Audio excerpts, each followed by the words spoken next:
Hi, this is Bobby McFarlane with my second video observation journal for Brandman University, Education 675.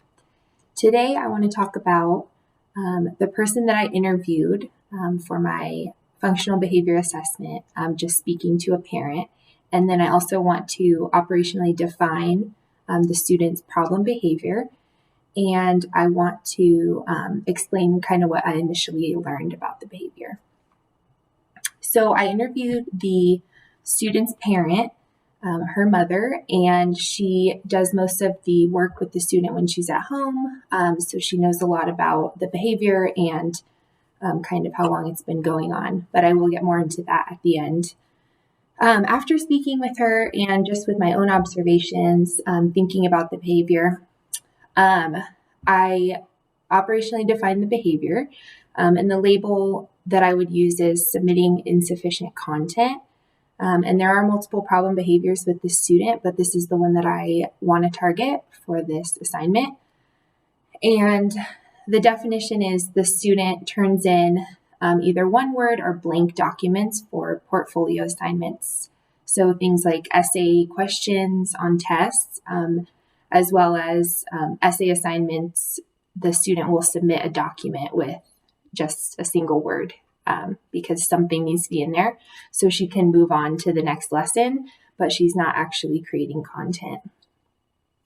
Some examples of this that I've seen are the student submits a document with the word rain on it and just rain for an assignment that was supposed to be a 5-paragraph essay. Another example is the student leaves the essay question blank completely on a test, or if it needs some kind of submission, she'll do the same thing and put in one word.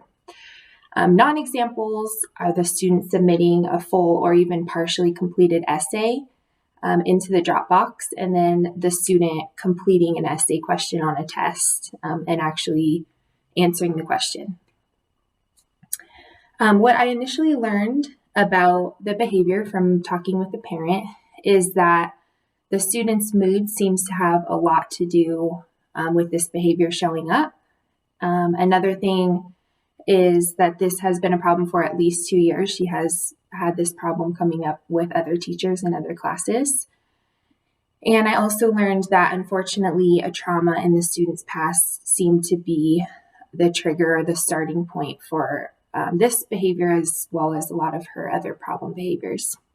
So I did learn a lot talking to the parent, and I'm looking forward to doing more observation and continuing this functional behavior assessment.